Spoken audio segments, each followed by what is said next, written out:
Boa noite, gente. Essa é a segunda parte do vídeo sobre controle de temperatura em equipamentos industriais de cozinha. Geralmente, o controle de temperaturas negativas, ou seja, geladeiras, freezer, máquina de fazer gelo, ela é feita de forma digital. Eu nunca vi outra forma. Deve ter? Deve. Mas eu sempre vi ela de forma digital, tá bom? Geralmente eu utilizo controladores, certo? Vou deixar uma imagem aqui do lado para vocês verem controladores. E o que faz um controlador? Tem diversos parâmetros, controlador. O que ele faz é o seguinte: tem um compressor e a serpentina e toda a troca de calor da parte interna para a parte externa, certo? O controlador ele faz o seguinte: ele lê a temperatura, está acima do que está indicado nele, ele liga o compressor para fazer os gases circularem, trocarem calor com a parte interna e tudo mais. No entanto, no controlador você consegue controlar esterese. O que é esterese? Esterese é uma medida, geralmente em porcentagem, alguns têm em graus, da diferença que pode ter entre o que está lido e quando está ligado. Por exemplo, tá 40 graus. Nossa, mas tá quente. O freezer tá aberto, por exemplo. Tá quente pra caramba. Vai começar a esfriar. Começa a esfriar a partir de 35. Tá acima. Então ele vai. Ponto. Vai ligar. Uma outra coisa. Geralmente ele tem contatos, certo? O controlador tem contatos específicos por compressor, específico para alimentação. Então qualquer troca de fio, acionador externo, tem como você criar comandos em cima de controladores para gerenciar o negócio, a coisa melhor. Mas isso é uma coisa bem mais específica, tá bom? E tanto controladores quentes quanto frios, de forma digital. Todos têm suas limitações, todos são suscetíveis de forma geral à umidade e maus contatos na questão interna, né, que prejudica de forma geral. Eles têm visores. Geralmente quando você compra o seu controlador, ele já vem com manual, falando os parâmetros. Mas se não vier, você pode pesquisar na internet, certo? Ou ver um vídeo que geralmente mostra os parâmetros. De fábrica, muitos componentes já vêm com esses parâmetros. Eu te falar que você pegando da internet não vai ser igual ao do fabricante, não vai ser igual. A menos que ele tenha alguém da fabricação, tá? Mas isso é uma coisa muito mais específica. Então, de forma geral,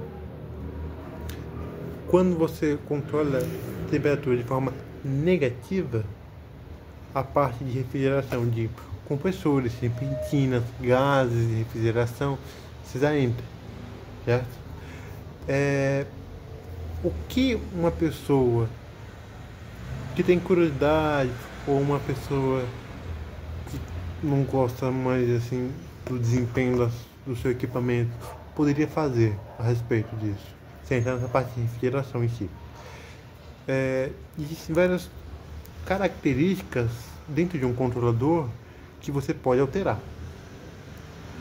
Tempo, intermitência, você pode controlar, por exemplo, se eu quero que ele ligue agora, permaneça durante 3 minutos, depois, a partir desses 3 minutos, faça uma outra leitura de temperatura para que ele pense, opa, vou continuar ligado, não vou continuar ligado, para economizar energia e tal, porque em questões de refrigeração, é um uso constante, né?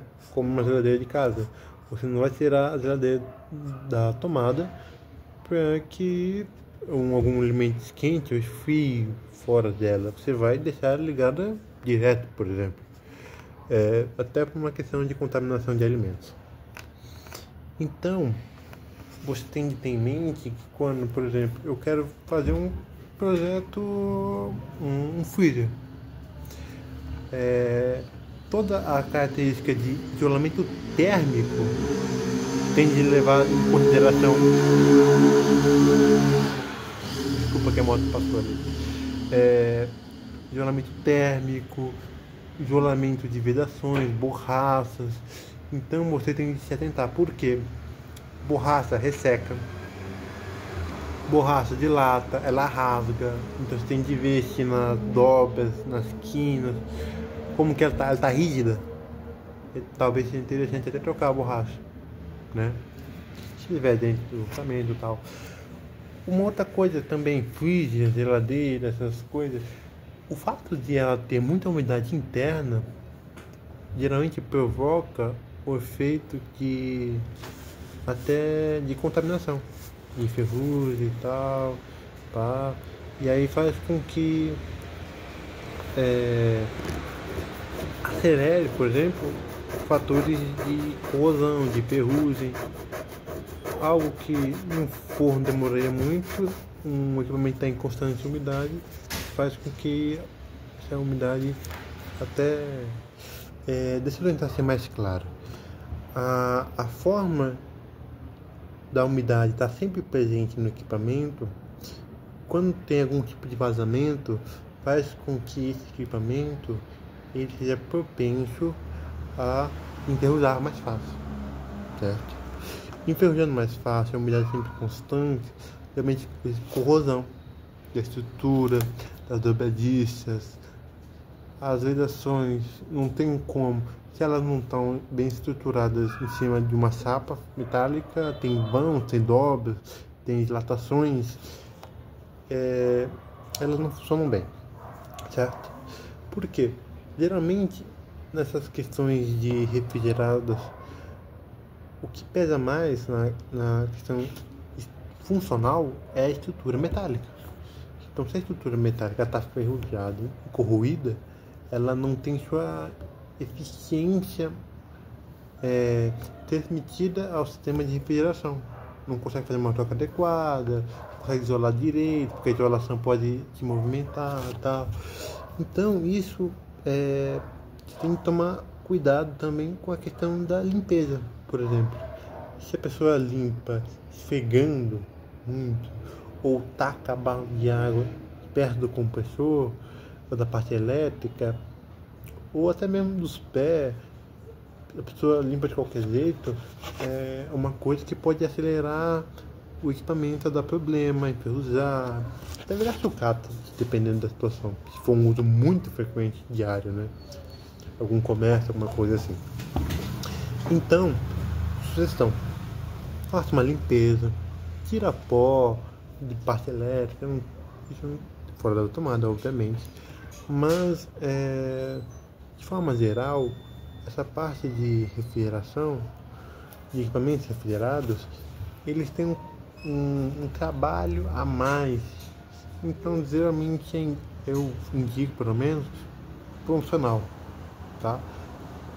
A parte de quente também precisa ser feita por um profissional, mas a exigência da coisa é um pouco menor, por assim dizer, tá bom? Espero que tenham gostado do conteúdo. Se gostaram, deixa um like, compartilha.